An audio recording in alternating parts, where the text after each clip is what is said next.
What's up? What's up? What's up? Hello, everybody. Welcome to another episode of a Stoked podcast. I am Javon O. Stokes, writer, artist, creator, most opinionated man in comics, and I won't say culture because there's a lot of people who have way more opinions than me, but definitely in comics.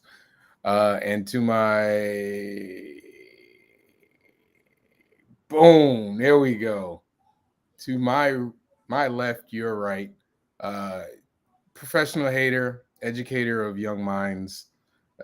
Which again, every time I say that, it scares the hell out of me. Jamari Stokes, what's going on, brother?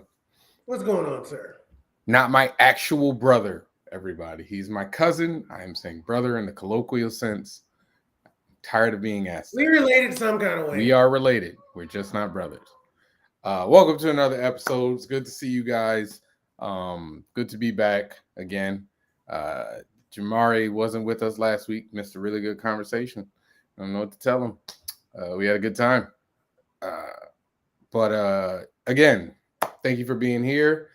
Our guest is actually here with no technical difficulties, so I'm gonna get to her very quickly. But if you just give me a second, I do want to make a point that tomorrow I will be at Kineticon and I will be doing a panel discussion. It's not really a panel discussion. It's more me talking about how social media comics. That is the panel that I'll be talking about. I'll have some really cool things. Some really right good in front of an upside down trash can with a sign on the front. Can't miss him. In the corner, in the back somewhere. Okay, you're drunk today. That's all right. Anywho, will I stream it?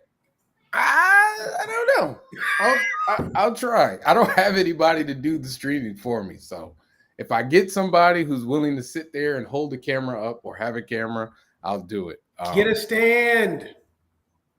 I have less than 24 hours to do this. I don't have money for a stand nor personnel for a stand. But anywho, yes, I will be at Kineticon. Will I have a table selling stuff? Probably not. I hope so. We'll see. But anyway, we're going to get to it. Our next guest is a fellow alumni of SCAD to a degree, from my understanding. We'll talk about that. She is a creative and brand strategist, graphic designer, instructor, author, and entrepreneur. What I miss? Nothing. What did I do? Look, you'll see. Oh, go to Five Below and get a stand. I don't even know what Five Below is. He's not wrong. Anywho, stop. I'm in the middle of an introduction. Damn it. She's the founder of Awesome Design Academy and owner creative director at SW Graphic Design. She's an incredibly talented young woman with 20 years of professional experience and has a breadth of knowledge, including creating branding and design solutions for Fortune 500 clients. I am so looking forward to speaking with her. We only had one class at SCAD, but like we were the only two Black people in it. So we talked to each other, if nobody else. Welcome to Shannel Wheeler. Oh, I'm sorry. Give a Stoked podcast round of applause to Shannel Wheeler. Let's do it. All right. Welcome. Thank you. Great to be here. Yes, I apologize for the introduction. Jamari messed it all up. It's all good. Black people can't let no other Black people, do right. God forbid. You're right all the time. We're supposed to lift each other up, Jamari. No, it's my whole job to hold you down personally. Listen, you realize I have control of I can just take you off real quick. It's fine. Like, bloop, there we go. But yes, welcome. It's good to see you again. As I said, we were it was like a flash class, I think, right? Isn't that ironic that iPhone came out like a year or two after that, and it was all like eradicated? So all eradicated. Yep. I actually did not like that class. I genuinely did not like it. No, I didn't. I put the barest minimum of amount of work in that class. Of all the classes I've had at SCAD, I did not like that class. It had nothing to do with the instructor. It had nothing to do with the students in the class. I just did not like working in Flash. I actually didn't mind the programming because I think I like the fact that the teacher taught us how to program on paper first before getting into the action script. So that kind of stuck with me, but all the actual nuances of the coding of the program, like, it's like totally gone now. So I'm glad somebody enjoyed it. I was like every night, and it was a night class too. That was the other thing. Night. Oh my god! It was like an 8 o'clock class, and I was like, dude, my brain is not here for class at 8 o'clock. Especially because I had other projects that I had to do that were like more important. So, and I think I was tired a lot. So it was a bad mix of no enthusiasm for the top subject matter, and just I'm not a class at 8 o'clock person. Just not. Yeah, I mean, I was working a full-time job, so I was leaving work, and what? Yeah, I was already working full-time, and I went home, ate a little something. Sometimes I didn't even go home, go to class, come home, then I would do a little bit of freelance work, and then do it all over again the next day. So listen, we're gonna get into that. But let's. I always when I have these shows, for the people who don't know, I like to learn about how people's journey from kind of where they started to where they begin, and I always do it with the pretty much the same question. When did your love of the arts begin? oh man, I think it had to been probably, I don't know, 5, 6, whenever I could start just getting into stuff and getting my hands into stuff. I'm an only child, so I had a lot of free time to just be in my room painting, drawing. I had Connects. You remember Connects? I do remember Connects. I like Connects better than Legos. I had chemistry sets. I did model cars. I would melt candles and then like try to reshape them into other stuff. Like, I was just doing all kinds of crazy stuff in my room. So I think it started really early. Okay, all right. So when did you know that you were like, okay, I know what I'm doing. Like, I think I'm an artist. Like, I think I'm pretty good at this. Like, when did you know? I was pretty confident in my artistic skill since childhood. Like, I was entering like art shows, and like I was a little cocky. I was like, I know I got this art show, like in high school. But it wasn't until 11th grade that I discovered design, which I think is a bit different than art in some ways, because graphic design is like visual communication for an intended audience, and that's like for the purpose of like marketing or selling or inspiring or persuading. And graphic design can be artistic, but it needs to be more scientific and business minded, and as far as trying to persuade or market or sell.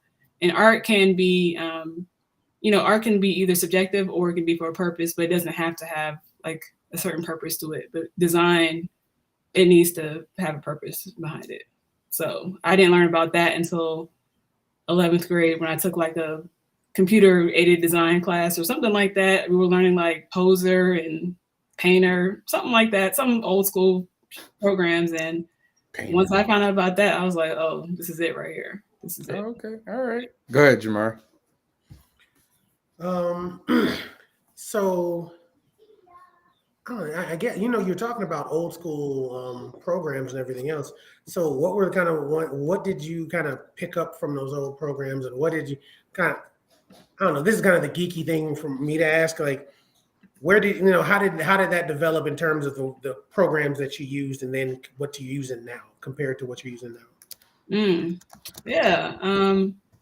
I think that was just like an entryway, because again, like before that, I was just basically just doing artistic stuff. And I was like, what am I going to do for a career? Like, how is me drawing and painting going to translate to some type of career? So when I got into that class, basically kind of just learning how to kind of compose shapes, color in things, and, make these little 3D shapes and objects, basically kind of like an introduction into just technology and art mixed together. But from there, in 12th grade, I actually went to a whole different trade school in the morning, especially just for a graphic design program. And then I would do that for like half the day. And we actually learned like about the offset press. We learned about screen printing.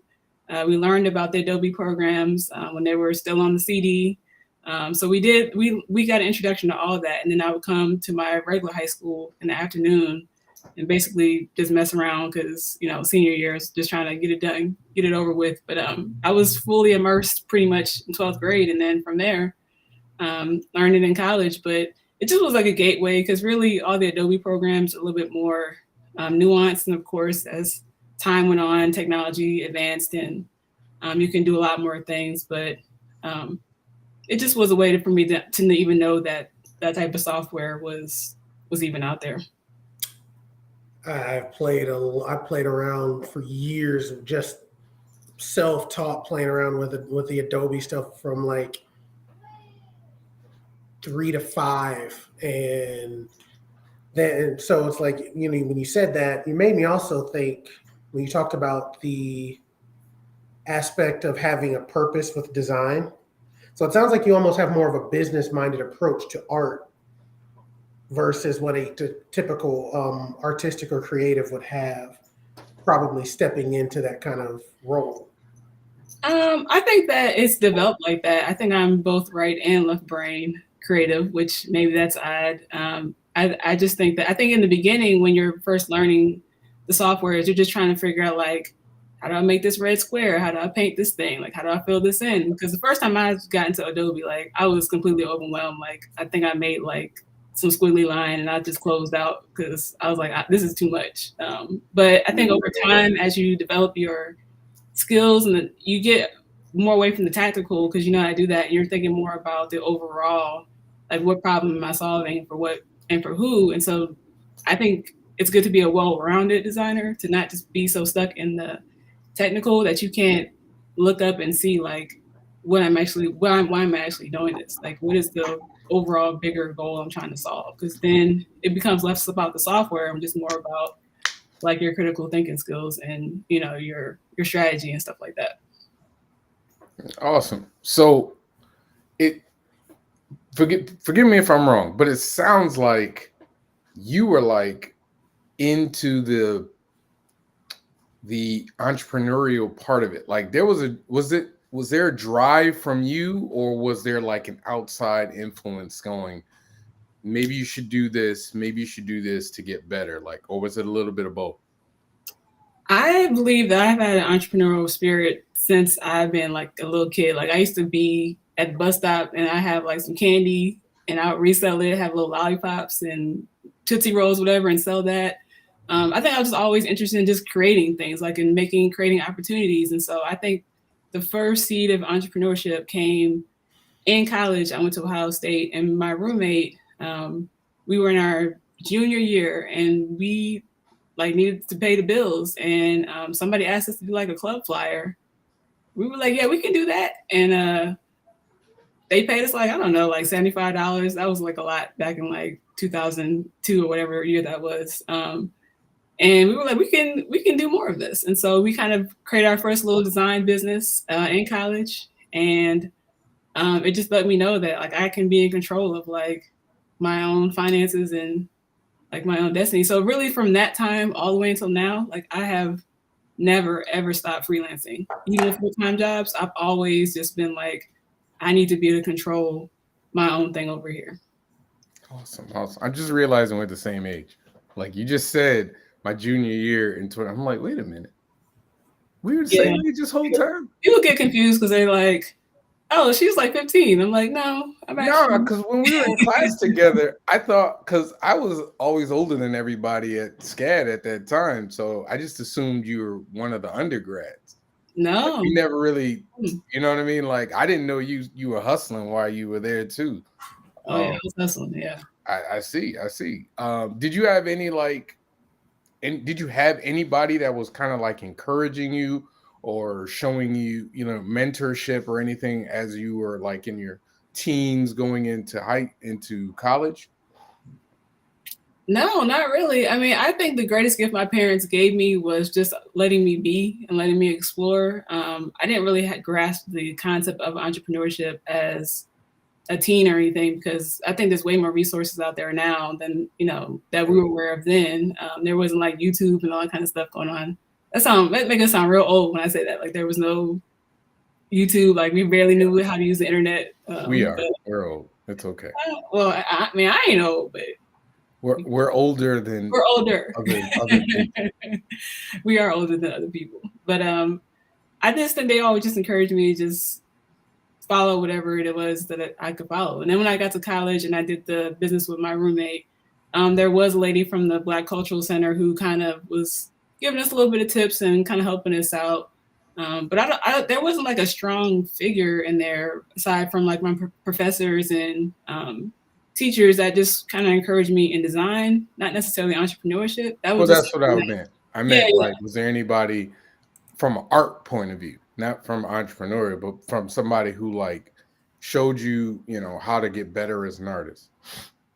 Yeah, my favorite professor is Brian Stone from Ohio State, and he really drilled into me like the power of just like doing many concepts. Like you don't just stop at the first or second one. Like you gotta iterate, which design is very iterative. There was a project I worked on, senior year project. I was trying to redesign the cultural center logo, and I'll never forget, like I did like, I don't know, like 5 concepts. I showed it to him in his office. He was like, "Oh, this is good, but just go do like 10 more and come back to me and let me see." So then I went back, I did 10 more, came back. He was like, it's getting better, but do 10 more. And I was like, okay. So then I went back and I was getting kind of frustrated because I felt like I was running out of ideas, but I did 10 more. And then I showed him, I was like, see, I'm done. And he was like, this is this is getting good, but I need you to do just 10 more. And I was like really angry. But he was trying to teach me a lesson that you need to do a lot of exploration to get to that like final concept. And I think it just really taught me to be explorative and just, try more than one thing. Usually your first idea isn't always the best idea. So he was a really great guide in that. I remember those teacher that teaching method, and I'm with you. I hated it, but I understood what the point was. But man, it was so tedious. Yes. Like I remember after a while, like I forgot what I had to do, but I had to do something and do multiple iterations like that. And I was just throwing stuff out there. Right. Stuff by version 20, you just changing like the font and that's it. It's like white noise. Like, go ahead, Jamari. I had this. It was kind of. I was talking. I'm trying to remember what I just had in my head because you guys started talking about teaching methods, and that kind of took me off. Let me ask you this: what's the balance between going through and finding the best option, and then hitting that deadline, I guess, because inevitably, I'm sure most things that you do, they have a deadline. So when do you realize, okay, there comes a point where you just got to let it go and like, this is good enough? Yeah. Now, my standard, I usually start with, I give the client like, 3 initial concepts, and then I'll do 3 rounds of revisions. And for me, a round of revisions is like, everything that I showed you, you can comment or change, whatever you want within that round. And I'll go take back the feedback and I'll change those things that I feel are appropriate.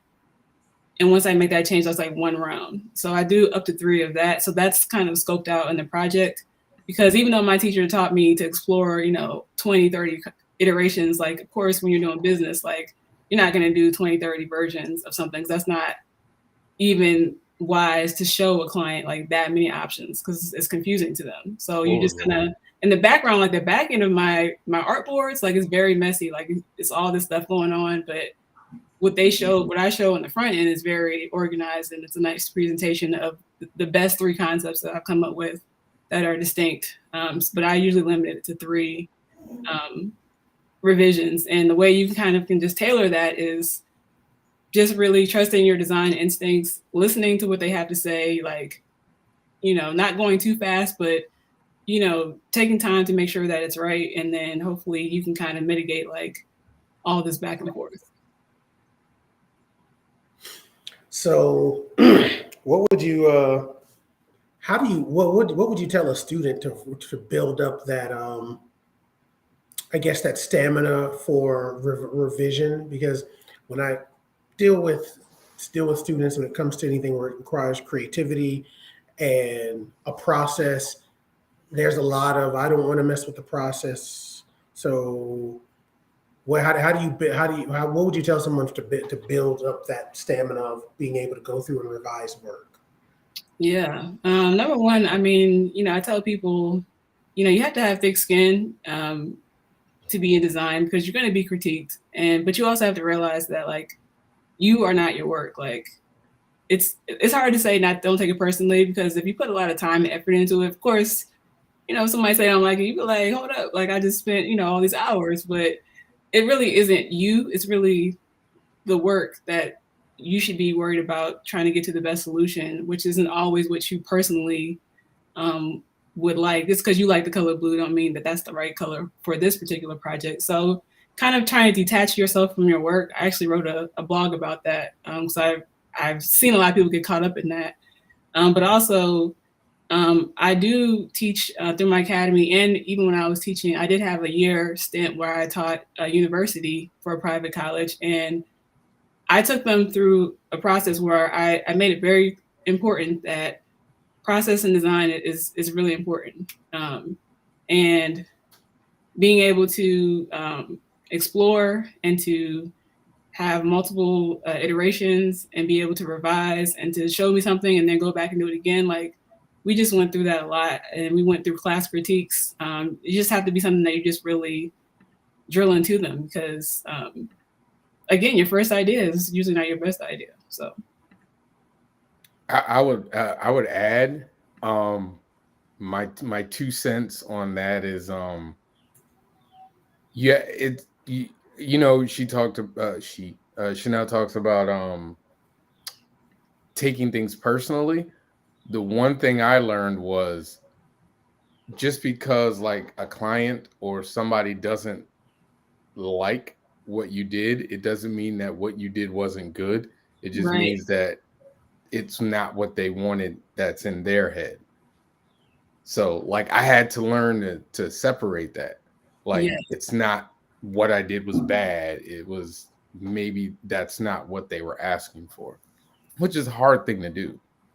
it's really hard. I mean, you can really get attached to something that you think is really dope, but and then sometimes the parameters of the project change where it just something changes and you have to change it anyway, or somebody new comes in or they change the content, so now your design has to change. Like it's lots of different situations why you would change something. But if you're really interested in the core of design, like solving that problem and trying to visually communicate a message for whoever the audience is, then you would put that above like your own, I guess, like feelings. Like if you could separate yourself, if you could just say, my biggest goal is to make sure this message is communicated effectively, then you can kind of remove your personal feelings from it. And the more you do it, the more tougher skin you'll get. Like if you just have to do a lot of it, do a lot of reps to like get stronger in it. But if you just started doing it, then I can understand how you could take it personally. Yeah, I mean, SCAD to me, and I've said this before on the show, SCAD was very helpful in helping me do that because it felt like it was boot camp to me. And like having a thick skin, I Hmm. felt like it was like, you know, on both times I went to SCAD in Savannah and Atlanta, um, you know, you I've said this before, going to SCAD is like to me felt like playing like it's like going from your high school basketball team to your college basketball team. In college, you actually I would it's like going to the almost to the that won't work. In high school, you probably were the best high school player in your state, or you know what I mean? But when you go to college, you got dudes that could ball 10 times better than you. And so you have to step up your game and kind of let go of some of the things that you learned when you were, when you were in high school. And and I felt like the same way, which is what allows me to do client work, because client work is hard, man. And I know you know that. But it's a hard, like freelancing is, I haven't done it a lot. Well, I used to. I don't really do it now. I don't really do it now. It's not for the faint of heart. Like I do a little bit. yeah, it's not. It's like everything combined. Like you're like trying to wear all the hats. Like you're trying to be the admin, email, do the projects, project manager. Like it's just a lot. And I mean, we would need probably about 5 more of these episodes for me to tell you all the horror stories that I have encountered. I mean, just crazy stuff. But I realized that some of it was my fault because I just didn't enforce boundaries. Like at the time, like when you're younger, you're just trying to please people. But then as you kind of mature, you like, hold up, like you're not about to call me at 12 o'clock at night about no logo. So, Yeah, one of the things I did, I learned the same thing. One of the things I did is I started like, okay, this is what you get. You get 3 design, you get 3 what would I do? You would get like 4 design possibilities. You could pick and choose from that, like you said, and then you get X amount of rounds of revisions, and then and I just like had to structure it, because if you leave it open for the client, they will go crazy, and they will, like I said, call you up at 10 o'clock at night. I got this great idea. Like, nah, you gotta, this is especially like contract, when you're talking like contracts, you gotta keep them in the contract, because they'll go crazy. I mean, the funny thing about it is that, I felt like when I was a less experienced designer, like I'd be afraid to send a contract because I thought it would like make them not want to work with me. Like it would hold up the process. And you're just like kind of so eager to like get the deposit or the money. You're just like, just let it slide. But, contracts, the best contracts are made from when stuff goes wrong. And when you have that bad experience, it goes right in the contract. Every time something bad happens, you're like, you know what? I'm about to add it to the contract. So absolutely. It's like the sign that sits up in the bar, and you're like, why does that sign exist? Something happened to make that sign come in. Yep. Somebody had to make a sign or a rule in a classroom. You're like, why would they have? Somebody has done something crazy enough that rule has to be there.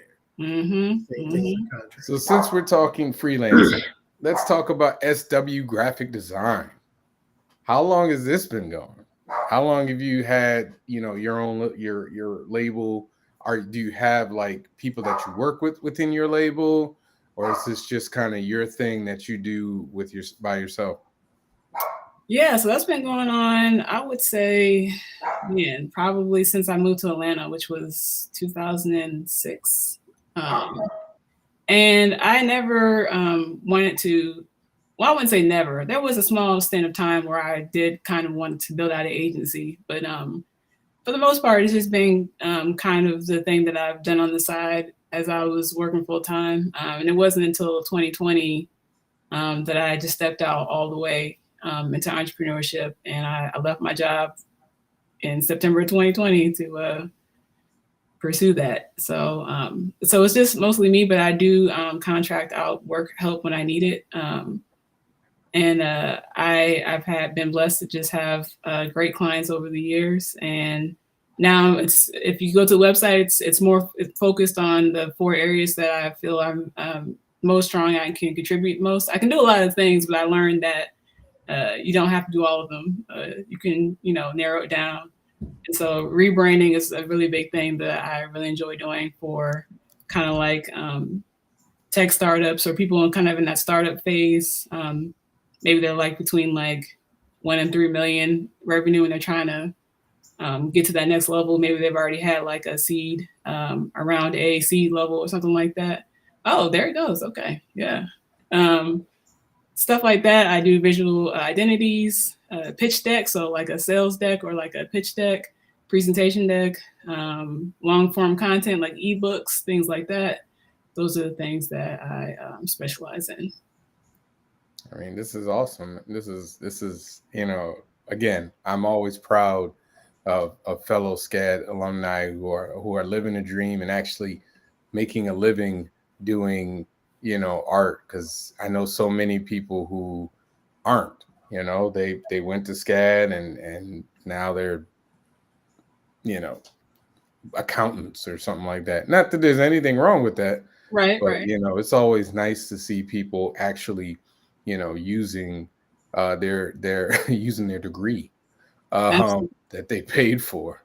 Yeah. Um, I've been really blessed to been able to figure out what I wanted to do from a young age and still be doing it. So Now it sounds like you never veered from this. It sounds like you've been in the entrepreneurial weeds from from college straight through SCAD to now. Like, have you? Now you said you did do some teaching, correct? What other type of jobs did you do in between while you're developing and building your own brand? I mean, honestly, I have not done anything non-design related since I graduated college, Ohio State in 2005. I had a year between 2005 and 2006 getting down to Atlanta. And between that time, I was doing like little, temp jobs. Like, back in the day, you go to Deco or whatever, and you do like $9 an hour. You thought you was balling. Yep. You go do some You doing all right. warehouse job or whatever you do.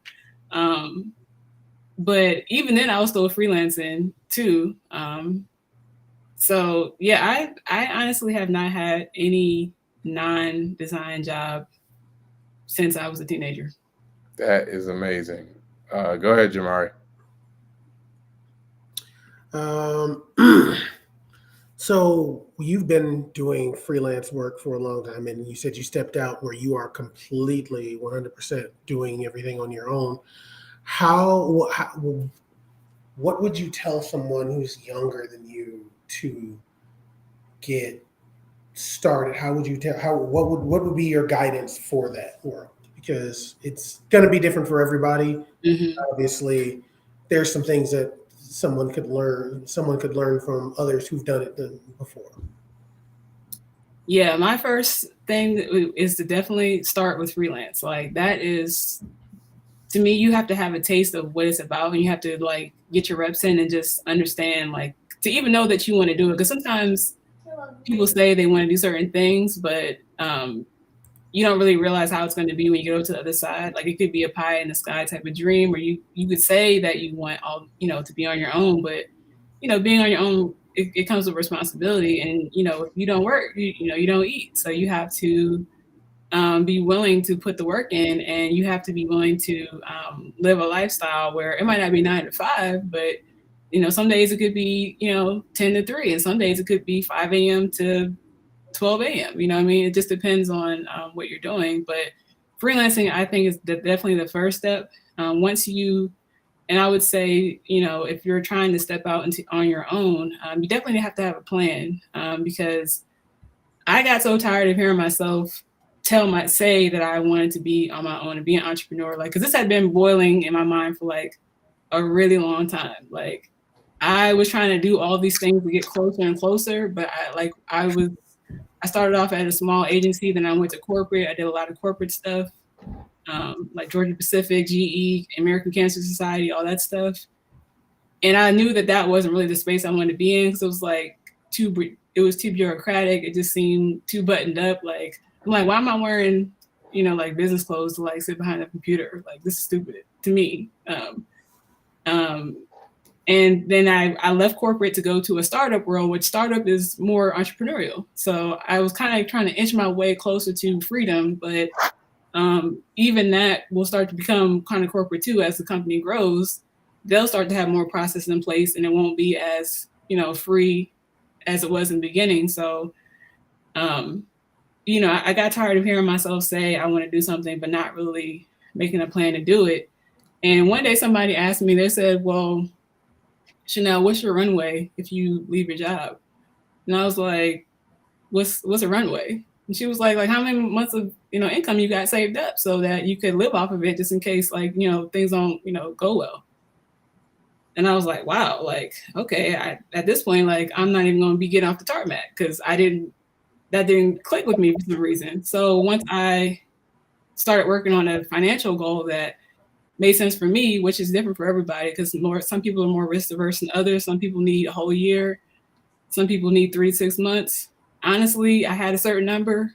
And once I hit that number and I had a plan for who my client was going to be, my job actually was my first client, believe it or not. Because when I told them I was leaving, they were so surprised and shook. Like they were like, well, we still need you to help us do something. So can we just contract you out when you leave to finish help us? Wow.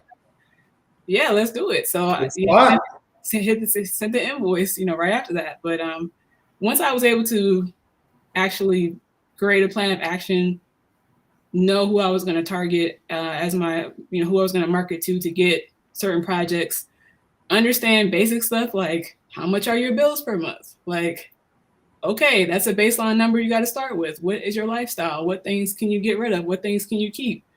Are you going to have insurance? If so, how much does that cost? Like, if you just get down to the basics of numbers, it's really just a numbers game. And if you can hit the number and you can create packages, of your design work, like if I know my minimum number is, say, $1,000, like every project I do has to be at least $1,000 for me to hit this monthly number, then I know I only need, 2 or 3 or 4 projects to hit that number. So it's really about being strategic. Because to me, at this point in my career, it's more about quality than quantity. Like I don't want 500 clients. I just need to have quality clients that I believe in and that believe in what I can do. And it doesn't have to be a lot because the price point is higher. So I can hit that number faster. Man, I can't tell you how much I love this talk. Like I really do, because a lot of creatives, they don't talk about the money and the processes and stuff to actually do it. It's always just the creative part. So to hear somebody say, this, you need a baseline, this and this. Like honestly, if you and I wish you and I had talked like way back when I graduated from SCAD. Because Jamari and I have talked about this and I've said it on the show. If I could go back in time, I would not have tried to get a job out of SCAD. I would have made a job. I would have done what you were doing, like freelance and stuff like that, like doing animation, like freelance and stuff like that. I would have been so much farther along in my career and in my life, creatively. Right now I'm doing all this stuff now, but I would be so much farther ahead if I had thought about it that way. If I had the entrepreneurial spirit. I mean, I've always had the entrepreneurial spirit, but it was like when I was at SCAD, it was almost like it was drilled in my head, got to get a job, got to get a job, got to get a job, instead of, well, what do you want to do? And I didn't figure out what I really wanted to do until, years after I graduated. And I always wonder how many, students walk into that, and I wonder how many are, what's the word, discouraged because they aren't having the kind of conversations and having the thought process that you just, explained, and, kind of was somebody explained to you about, runway. Like I didn't even, when you were like runway, I'm like, I was like, oh, that makes total sense. Have a number, yada, yada, yada. And, I wish I had met that person that you met then, but it's amazing to hear you kind of, in your journey and your understanding of, this is what I need to get here. What do I need to do? What's been your favorite project you've done since you've kind of jumped out on your own?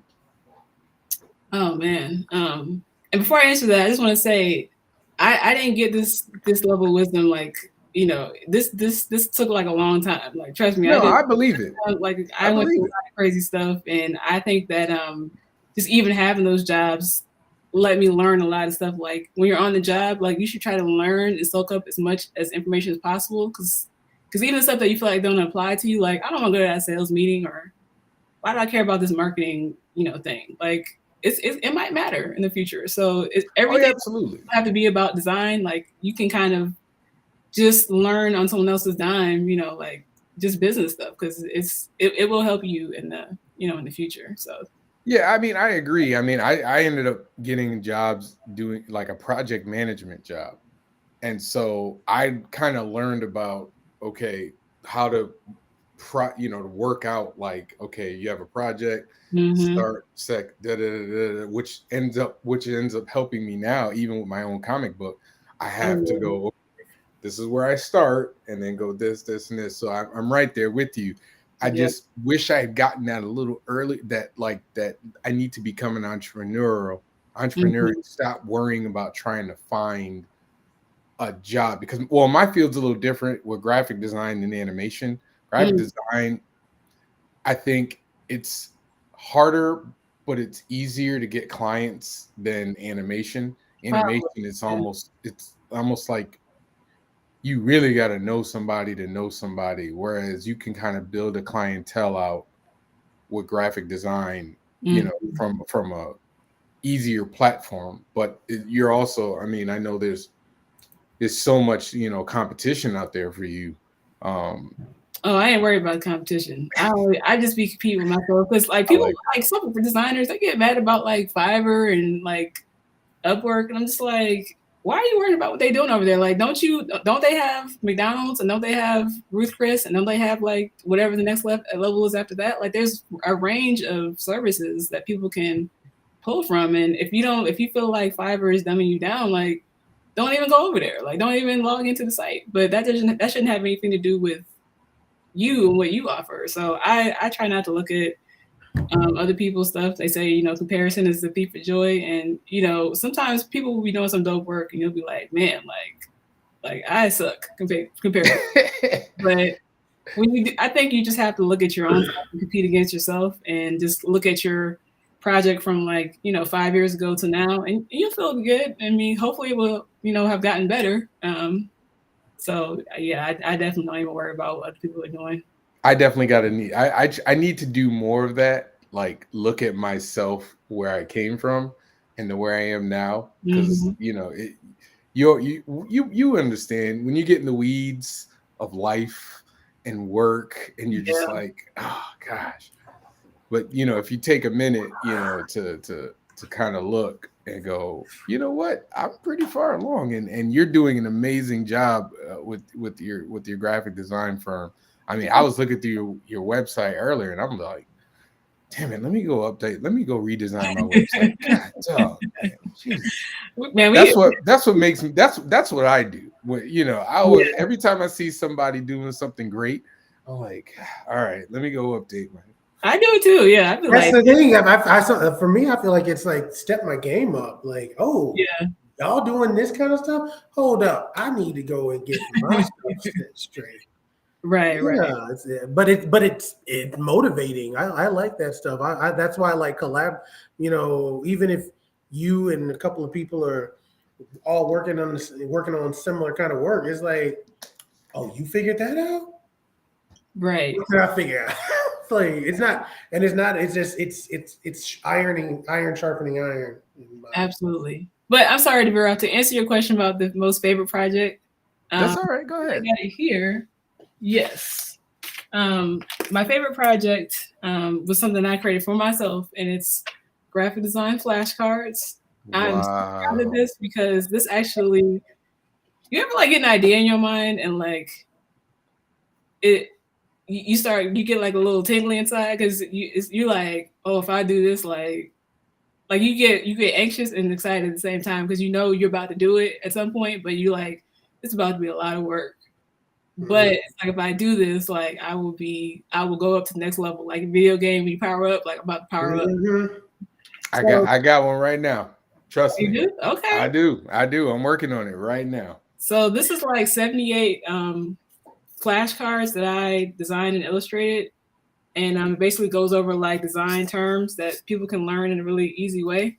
Oh, And I nice. basically came up with it over people just asking me, like clients asking me questions like over time, not knowing like basic stuff. And I just wanted to be able to teach someone in a very simple way, and I didn't see it in the market anywhere. So I was like, let me go create it. So I just started with like a little sketch pad, and I would just like write the words down. Like every time I think of a design term word, I would just write the word, and I just filled up the notebook first, and then I went back once I had like 100 words in there. I picked some, then I sketched them out on a piece of paper, and I wrote the definition. I did some research because I tried to use my own definition, but then go find like what the dictionary or what Wikipedia or whatever says, and kind of just check it and make sure that, you know, I'm saying the correct things. Right. And then I went to illustrate it. And again, I'm going through a process of sketching first before I get to the computer. Then I did a few different design iterations of like what I wanted the box to look like, and, you know, the cards and things like that. And then once I got like a design, I asked my friend, one of my designer friends, like, do you know anything about like where I can get this printed? Everything in America was like extremely expensive, and I was like, I can't afford that. She was like, check out Alibaba. And so I did that, and she kind of gave me some information. That was like a circus, because I'm like, it's crazy over there. Like it's so many things that you can search through. But I found a company in China.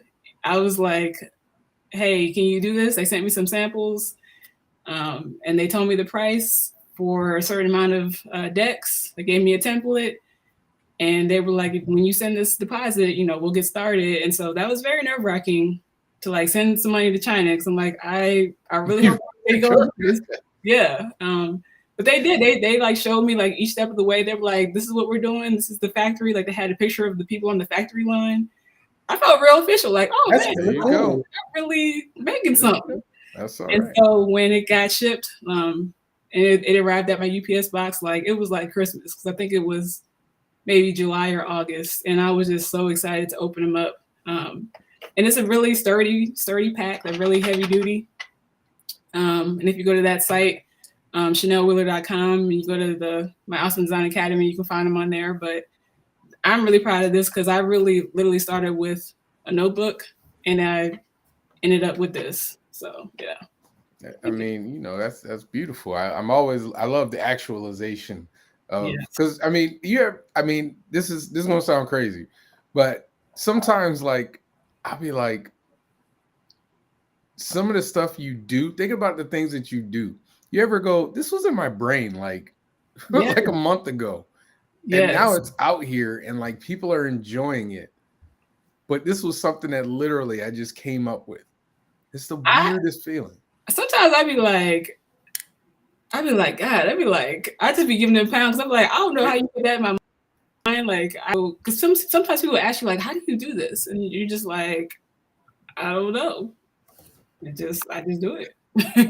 I have a double page spread that I show off at the con. It's like my feature piece. And every time somebody goes, oh man, like, you know, where did you get this from? I'm just like, I don't know. I just thought about it, and then you do it, and it's like when you actualize something into the real world, it's such a great feeling. It is, and it's also surreal, you know.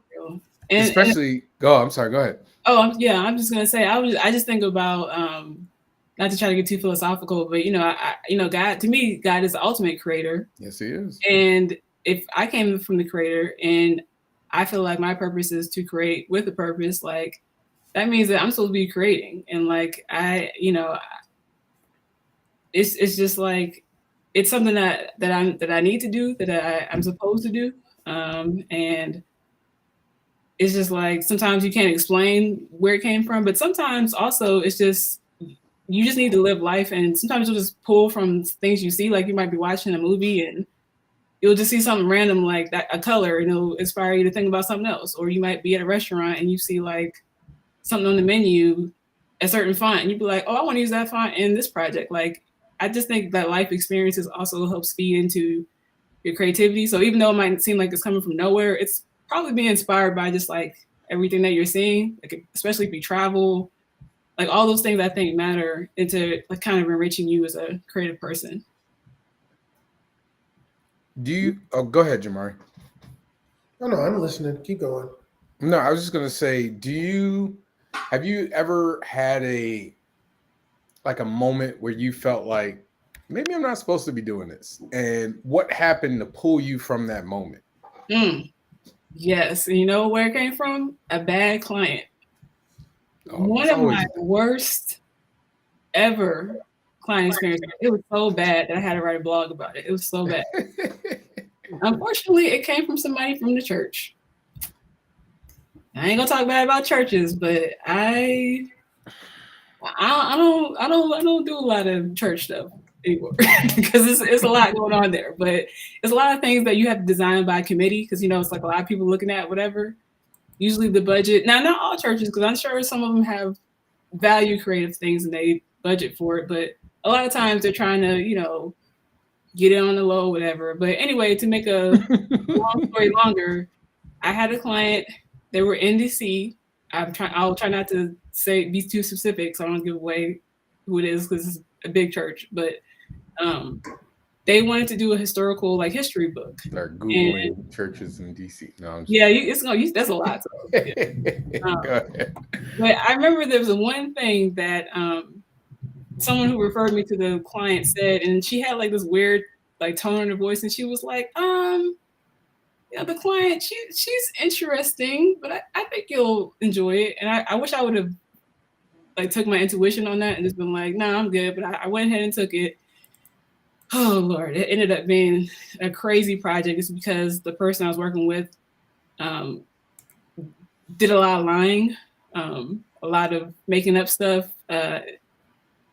She at one point left me a message on my phone where she sounded like she was either under the influence by medicine or alcohol, and she asked me could I PayPal her some money to pay her rent. It was a lot of really crazy stuff that happened from the church. But the part that made me doubt if I should be a designer is I had finally got to a point where I had made up a mock-up sample of one of the chapters of the book, because this was actually a really big project. I think they were actually writing the copy for it as we were designing. They were pulling together research. It was a very big project. And I made a sample. Everybody loved the initial sample. And so now I'm at the point where I'm building out the whole book, which has ended up being maybe 150 pages. I sent the draft, and the lady calls me and leaves a message and says, Shannel, I had a meeting with the committee, and they're just so disappointed. They just feel that it's so disorganized. The layout is very difficult to read. The text is too small. I mean, please call me. We just might have to start over again. And I'm sitting in my kitchen listening to this message, and I'm just like, what? Because it's basically following the sample. It's following the design you already approved. And so I had put in so much work and so much time, and I had gone through so much drama with this lady. I'm not even sharing with you how dramatic and traumatic the experience was. This was supposed to be a 6 to 8 month project, and ended up being 2 years. This is how bad it was. And so when we finally got to the point where I had the draft of the book, I mean, I had scanned photos that she had mailed me. I was scanning photos. I had Photoshop stuff. It looked dope. I wish I had it behind me so I could show it to you. It's actually pretty dope. But I was just sure that it was great. And when she said it was terrible, I really shed a tear like Denzel in Glory. That one tear that comes out. I literally, that was the first time I think I had ever had someone kind of make me feel like I, wasn't good enough. And come to find out that she was in cahoots with the rest of the committee. They actually didn't really care for her. It was crazy, but it all came to a resolution because someone else from the church stepped in and wanted to talk to me. And I was like, I had my guard up. I was ready to fight. I was ready to defend my design decisions. And, she said, I'm so sorry. The person we're working with, we're going to remove her from the project. Everything you did was wonderful. It was great. We want to invite you down to be at the ceremony. I mean, that's nice. I ain't go because I was traumatized. But I found out that she was making up a lot of lies. And I don't know if maybe she had some, mental health things. I don't know what was going on, but it just was you got to be really careful when you have one point of contact in a big project, because sometimes they might not be telling the full story. And so that really made me, when I put so much effort into it, I did take it personally. I broke my own rule. I took it very personally. And I thought that if my best work here after all this isn't good, then maybe I'm not good. But that was just a moment because I actually really was, but I was good. But she made me feel like, man, just crazy. So I hope sorry, they threw some, that's what happened. I hope they threw some extra dollars at you for after that, all that. I don't even remember. Like, I just was so glad to be done. That's crazy. Yeah, I was just glad to be done. It was crazy. That's insane. Yeah. If I was on, I can't even imagine if I'm supposed to be doing a project for 6 to 8 months and it turned in. I don't know if I have the stamina for it, because I think I would have reached after a year. I would have been like, listen. And let me tell you, this was going on while I was working full time.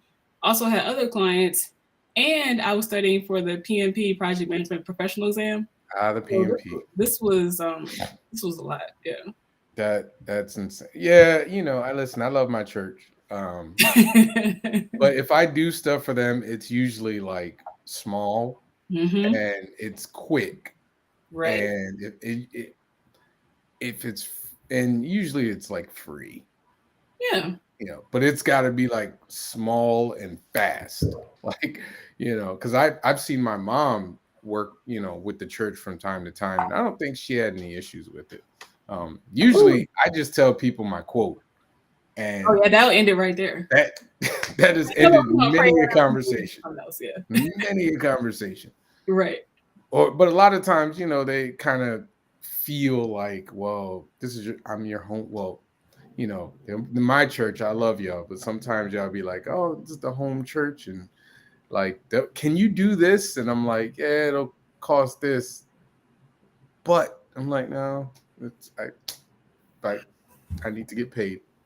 Yeah, I mean, I love God, but you still got to pay me though. Still got to pay me though. Well, I got to deal with, there's a lot of things you're gonna have to deal with, and I need to get paid for the things I'm about to go through. So it's just really weird, the perception of creatives and how people, when it comes to money, I can't think of another industry where people go and like, it's like the hookup, like trying to get the hookup to that degree.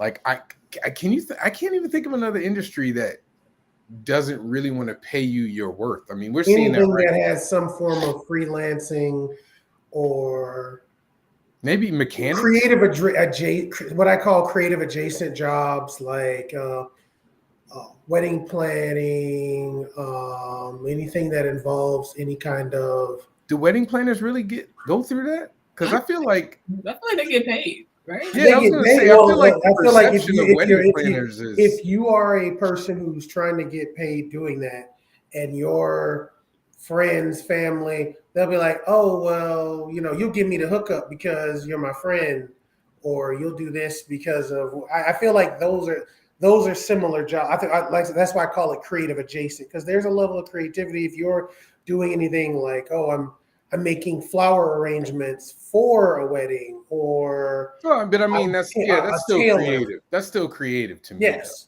Like people who make cakes. I know that happens all the time. I have exactly. My wife's cousin, makes cakes, and I know she's all. I've heard her talk about how people are trying to get the hookup from her. Caterers, things like that. I would feel like those. But even food, yeah, I guess.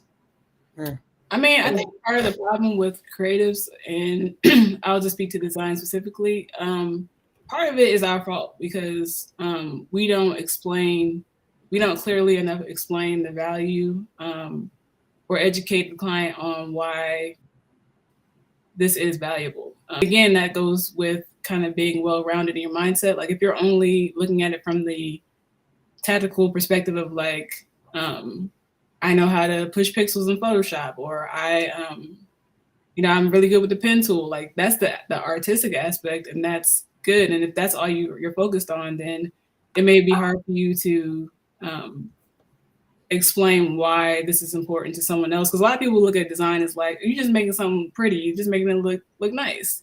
But it's way beyond that, because perception is reality, and everybody shops with their eyes. Like, you can't say you're a multi-million-dollar professional company and be out here looking crazy. Like, you can't visually communicate your message, and you've got everything will now be using wingdings there. Yeah, right.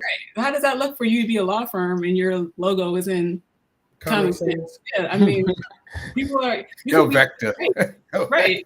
Yeah, you can be really great, but if Times Roman, Times Roman is better than Comic Sans. Comic Sans, yeah.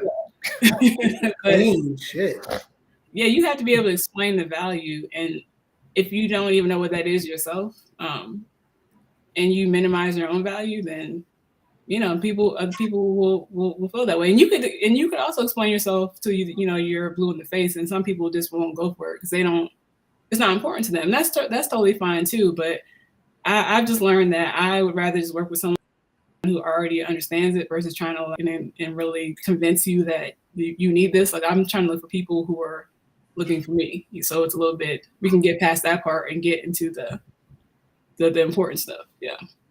Yeah, one of the hardest parts is knowing that you don't have to take every job that comes your way. No. Because, you just made a good point about, telling a story about, how, you took one project and it turned into, but understanding, like, if I take this is going to be a problem.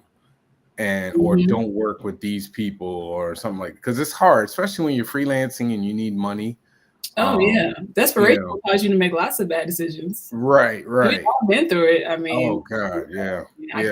That's really. I've had a couple of clients early when I was freelancing a lot, where I was like, I've had a client that I would say I did about 90% of the work. And I'm very much this is what I'm doing. I'll send you an email. This is where I'm at. This is where I'm at. This is where I'm at. Because I don't want to get halfway down the line and then you're like, this ain't what I want. And I had a client where I would say 90% of the way. And they were like, nah, this isn't what I want.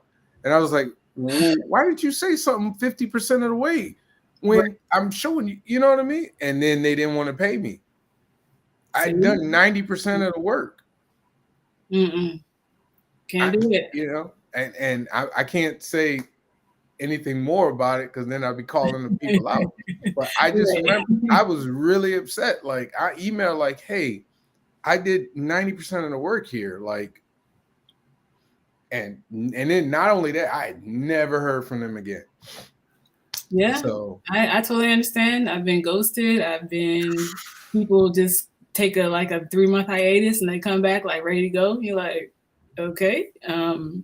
People send people quotes and 2 years later they want to start. Like, this quote is not valid. Like, not at all. You have inflation. Like, so, but again, I think it's just about communication. Like, you have to say what your terms are, what your boundaries are, and if you don't set them, if you don't create them, then anything's bound to happen. But people will respect you when they find out they can run over you. They will. Some of them will. They will try. But if they know that you mean business and you're a professional and this is how I work, and you can either agree to it or not, you can move on. But I think when they know that, then they'll take it more seriously too. Yeah, it's just the minefield of freelance. I did want to talk about Awesome Design Academy.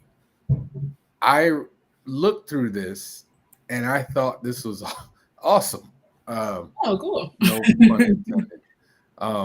I never heard of it before, but once I started getting into it, let me get rid of this down here.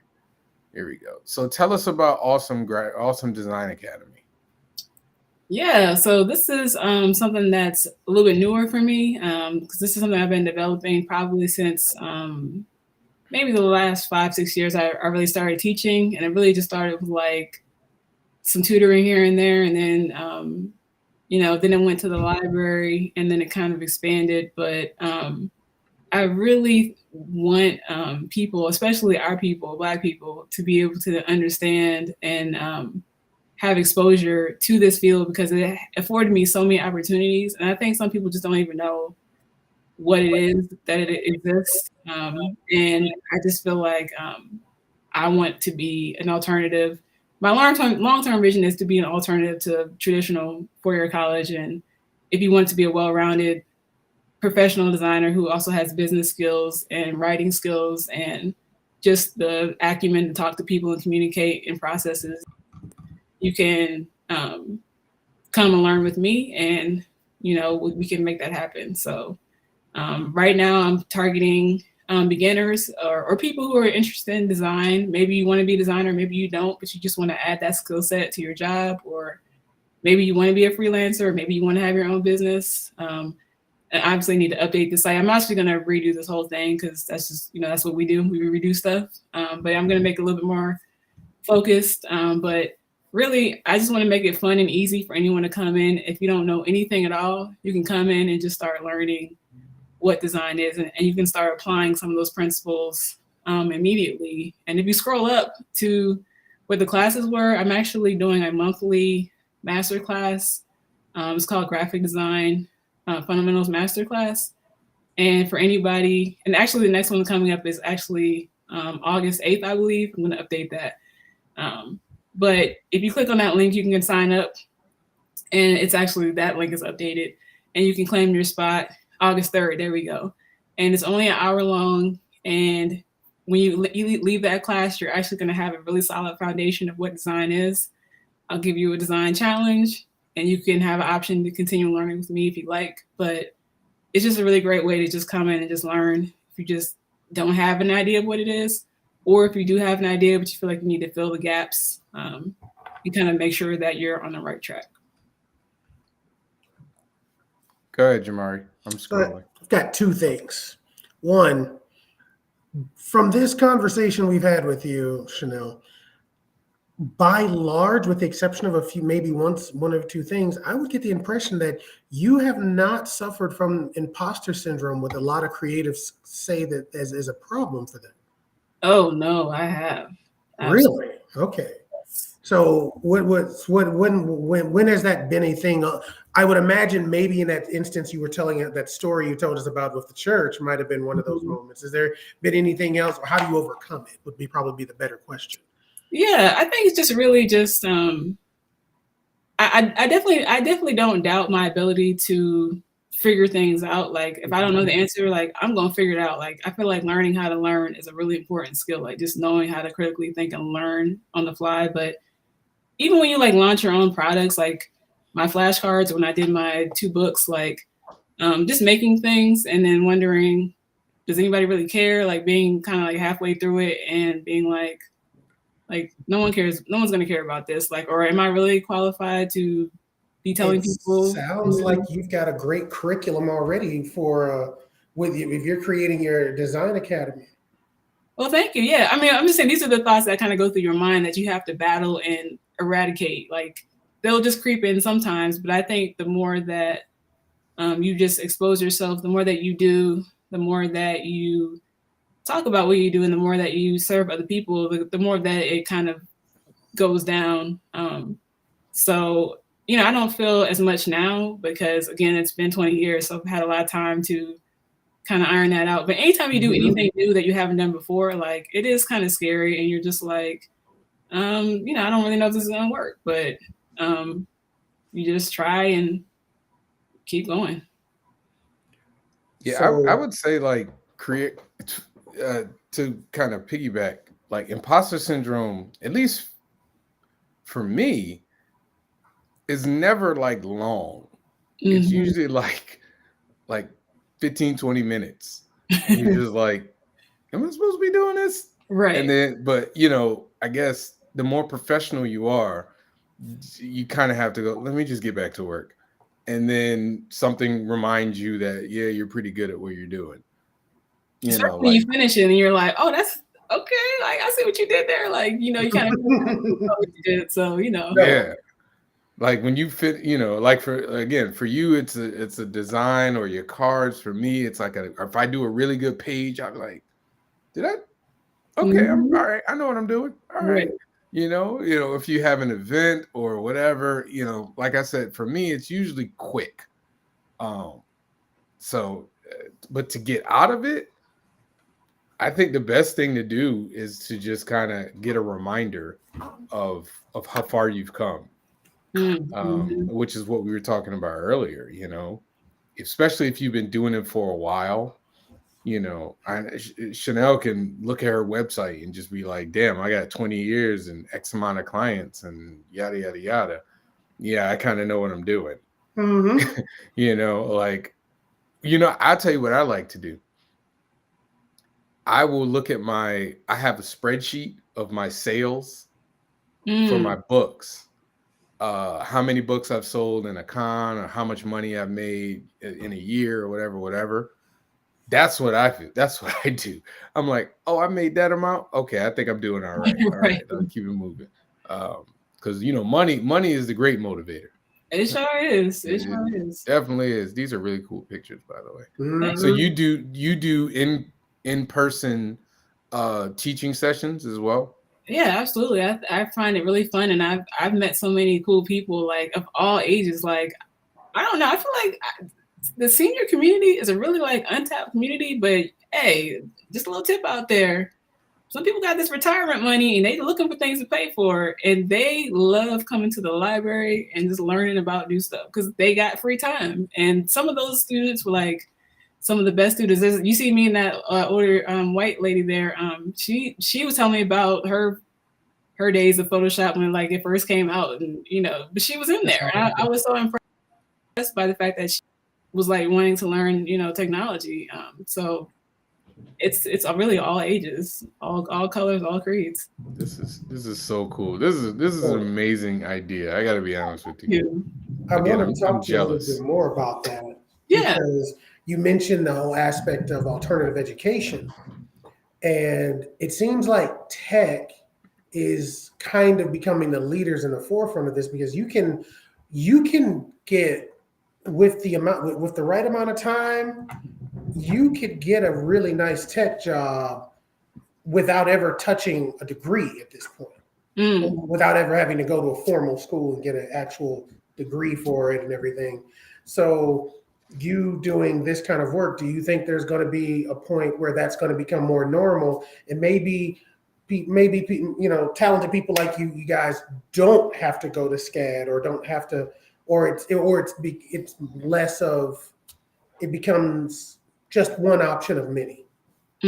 Yeah, that's a great question. I think that with design, your portfolio is like king. Like when I was hiring design, when I was working, I worked at my last job, which was a tech startup in Atlanta, and I was hiring my first designer under me. I didn't care if you went to Harvard, FAMU, SCAD, some You go outside. college down the street, like whatever you went to, it made no difference to me because if your portfolio was not on point, I was going right to the next one.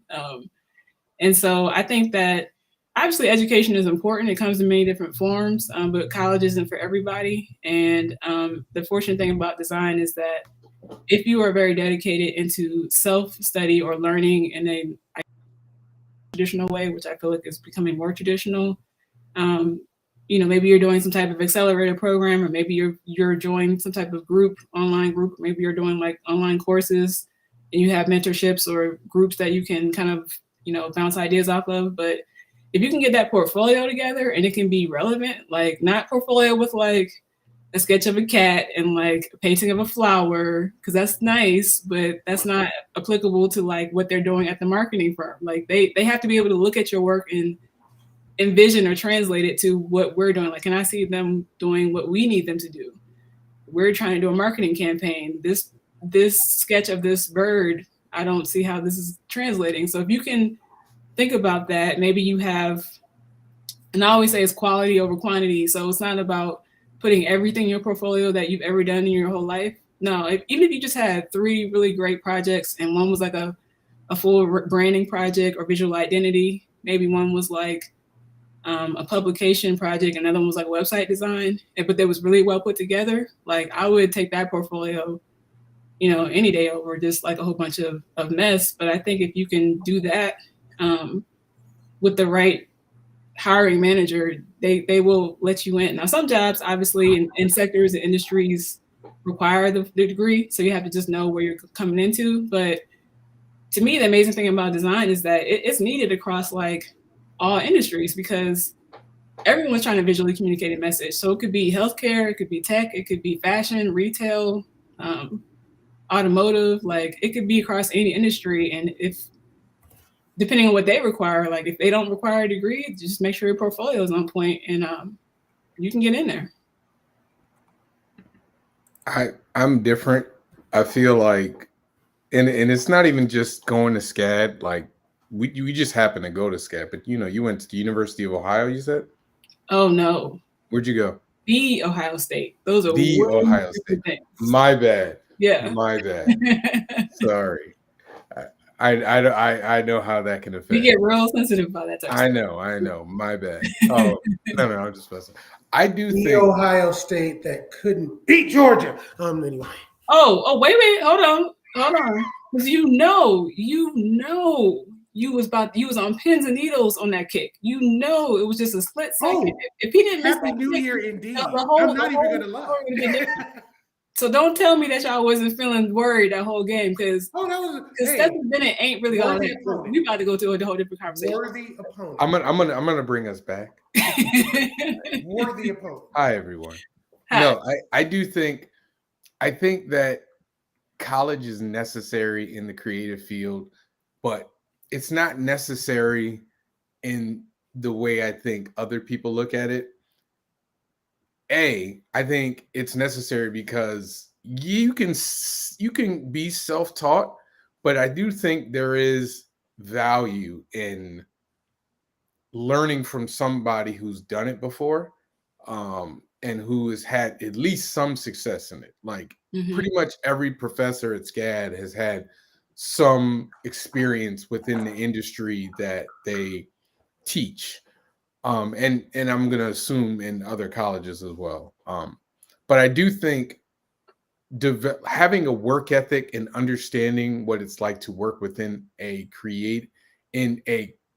most times corporate framework, you don't really get that, in my opinion, without college. I mean, unless you are super driven and you're really good and you've been hustling through your teens and everything like that, and you're one of the 1% of people who are so good that corporations are coming to you when you were a teenager or something. You know what I mean? Like I do think college helps prepare you for the workplace. Like it's at least that's for me, because I can't imagine being a teenager and trying to self-teach myself animation and thinking that I'm good enough, because you're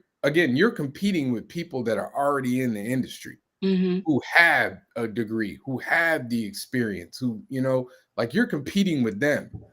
And I don't think there are very few artists that are that good, in my opinion, that can come straight out of high school or be in high school and snatch jobs from people who are currently doing it and have been doing it for a while. Not that it's impossible, and not that you can't be self-taught, but I do think there's value in, I'm going to learn the business in a safe environment, costly environment, yes, but a safe environment that allows me to make mistakes and get better before I go out into the shark-infested waters that is, the freelance lifestyle and the corporate lifestyle. Yeah. So, I mean, I agree that college can be very valuable, and it was very valuable. I totally enjoyed my experience. But I will say that all colleges are not made equal. And No. design programs are made equal. And You're right. from my experience of what I've seen working with many designers, reviewing many portfolios, talking to students currently, having colleagues in the design field, I have seen everything from all spectrums. I've seen a lot of self-taught people who are amazing. I I mean, believe it. it's like, and it's not, I don't feel like I don't know if it's like the 1%. Like, there's actually a lot of people. I've seen a lot of people who've I'm gone to using school 1%. and, well, yeah, I've seen people who've gone to school and I'm like, I don't know what they was teaching you, but you gonna have to do a lot more. Like, I don't know what they was teaching you. So I think that depending on the person, depending on where you are in your life or career when you get into the field, because maybe you're not coming straight out of high school. Maybe you did some other stuff first and then you discovered that you like design. But in the era that we live in now, where there's so many resources to learn things, I just think that depending on how you're wired, like you can learn, and there's so many different ways outside of the university system that can foster you if you are intentional about still surrounding yourself with other creatives and people who have experienced stuff like that, and getting into communities where you can be guided, reading books, stuff like that. But I always teach in my class, like I have a chart and it's like a path, and both of them are trying to get to the same point, and one's self-taught and one is college, university. And I encourage people to take whatever route works best for them, but both of them are going to be hard work. Both of them require intention. And I do think that there is some advantages to going to college that you may not get. There might be some gaps that won't be filled by you just learning on your own, but I've also seen gaps not be filled by people who went to college. That's fair. That's fair. Networking is paramount. But that's why I said before you go but that's why I was like, there's a different level of drive that you need to, in my opinion, to be successful in life without higher education. There's a different level of drive because, college, like I said, college is where you are allowed to make mistakes, and you're in the safety net of you're in school. Mm-hmm. It's okay. This is okay. It's okay to make mistakes. It's okay to have a crappy portfolio right now. It's okay for You have time. This affords you extra time. Whereas I feel like when you kind of jump out there, there's no safety net. Mm-hmm. And if you fail, you don't, like you said, you don't eat. You don't, such and such, like you know what I mean? You don't get the safety net that comes with it. And like I said, you got to be a certain type, like you said, you got to be wired, differently to want that life immediately. I feel like I have a problem though with colleges who aren't realistically and practically preparing. I agree. For the real world, because who is the fly in here? Because like, and I mean, I'm literally seeing this currently. Like, to me, it seems like the whole point, like if they're trying to teach you to get a job, which I think you should be just learning how to work in your skill, whether you plan on being an entrepreneur or a job, like whatever path you want to go, that's up to you. But you should be, when you come out of school, you're supposed to be trying to do that, right? So if you come out of school and you're not portfolio ready, like you don't have any type of, your teacher hasn't been teaching you anything that's currently up to date, like some of these. And one of the reasons why I learned in that I only did 1 year of teaching at university. It was during the pandemic and it was online. It was a great experience, but I also learned too that wasn't really the space for me, because they didn't really have a formal program for design. They only had a few classes. There was nowhere for them to go after my class. And even though I had a lot of impact on the students, I learned so much from them. Like, they didn't have like a roadmap. And I'm like, I mean, I actually had a student tell me that they changed their whole major because of my class, because they just was like, oh, this is what I want to do now. But they didn't have nowhere to go. But because, like you said, they were driven, they just had that desire, like they just were able to kind of figure it out. But if you're at school and the professors are teaching the curriculum from like, 2010, you're still teaching. I mean, I don't think anybody's still teaching Flash, but let's say you were, like, because you just kind of been doing the same curriculum. You just like, like if you're not, and you don't have any professional like work experience, and you're not currently doing the thing that you're trying to teach, like, to me, I mean, are you really setting the students up for success just because they have a paper that said I graduated and you a whole bunch of debt, but Well, you can't do the skill. Like, it's a great point. to piggyback off of the point you're making, I feel like it's less about. I think we got to start looking not at universities being kind of like this all things for all people, places for education, and I think there's going to be a situation more where maybe a university sponsors a program like yours and it helps you expand it so it becomes the curriculum that's needed, so that it's active, it's current, it's up to date. Or there are more academies or alternative ways in, like yours or somebody else who's out there.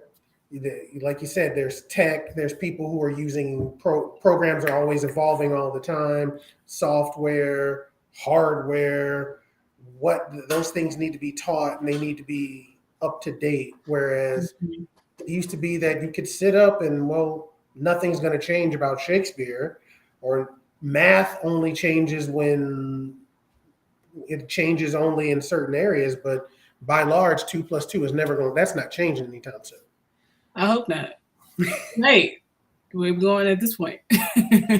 Look, don't give anybody ideas. There are certain states right now trying to teach you alternative methods of alternative histories. Yeah. So somebody might try to tell you 2 + 2 = 7 in a minute. Yeah, I don't want to go to that school. Yeah.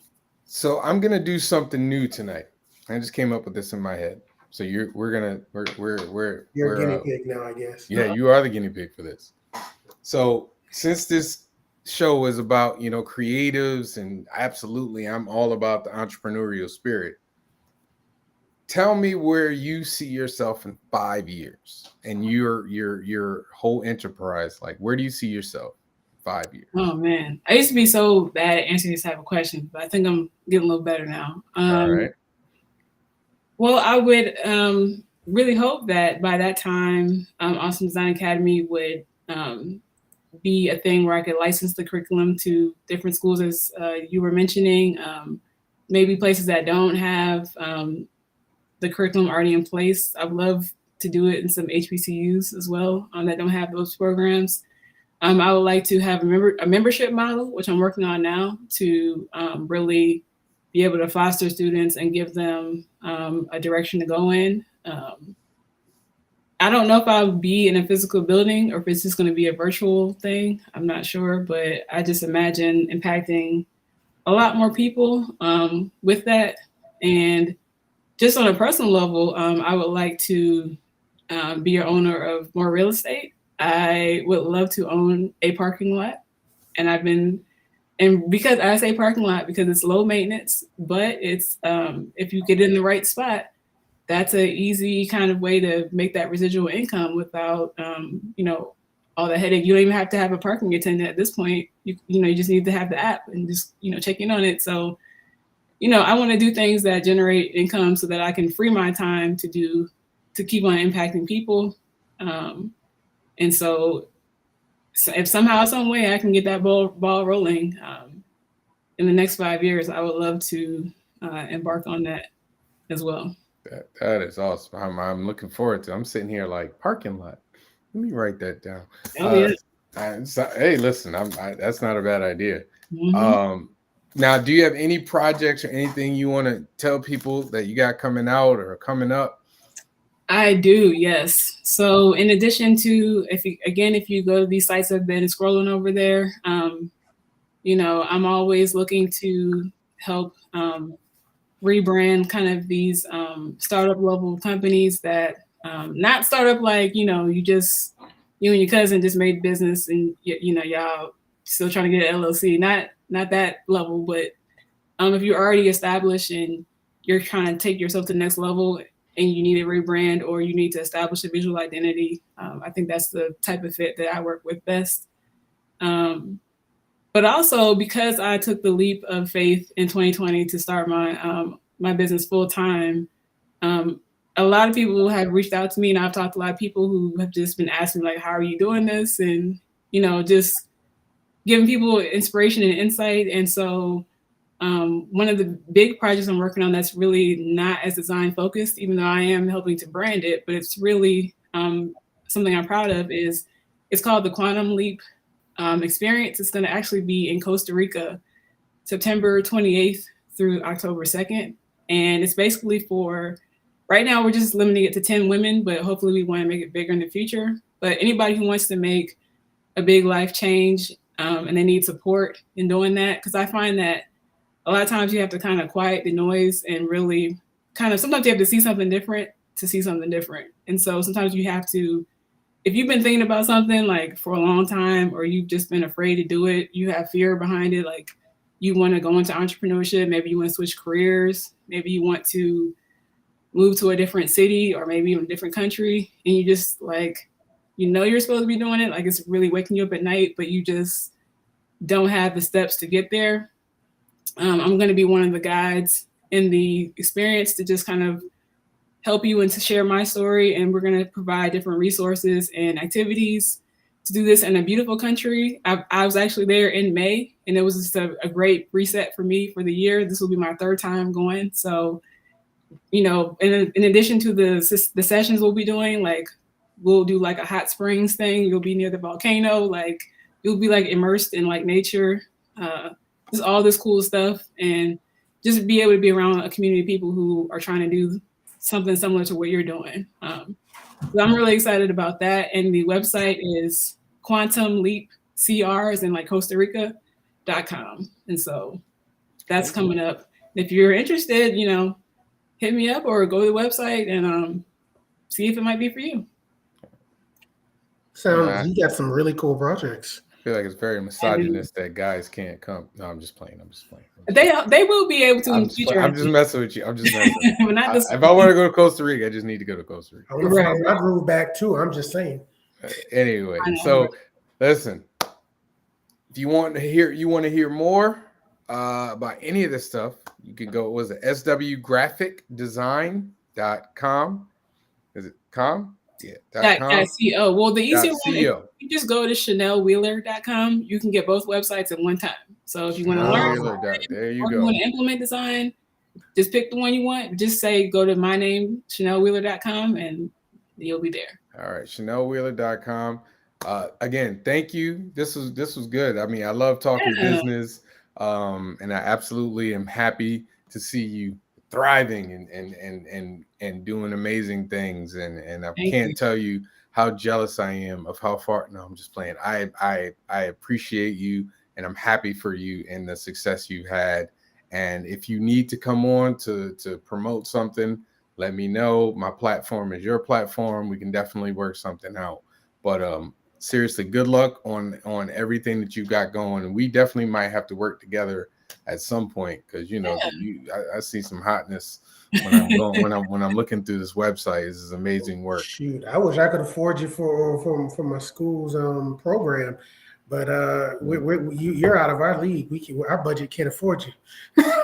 Well, I mean, if anything, maybe there's some workshops that we can do. I was going to say, you're supposed to negotiate, man. What are you doing? But I mean, I'm definitely open. I'm not. I haven't made it to that big time yet where I'm just rejecting people left and right. But if it's like something that has purpose behind it, then I'm definitely down for a conversation. So yeah. Hey, listen, we're praying that you do make it to the big time where you can start rejecting people left and right. That's the goal. That's the dream. We all want to get big time. So we too busy to do all the work. We just do some of the work. So we wish you the best, and absolutely, we would definitely love to have you back on again. I want to thank everybody for coming on tonight's episode. This is definitely a good one. Thank you for the conversation. Yes, great conversation. For everyone else, be on the lookout. Next week, we have Stephen Price, writer and artist of Monster, Matador, and Intergalactic, comic book creator, next Thursday. And like I said before, tomorrow, 11:45, Kineticon, downtown Hartford, I'll be doing a panel, how social media has revolutionized diversity in comics. Thank you guys for watching. Thank you for coming on again. I always appreciate my audience. And thank you for another episode of a Stoked podcast, Creative Talk of Creative People. Y'all have an amazing weekend.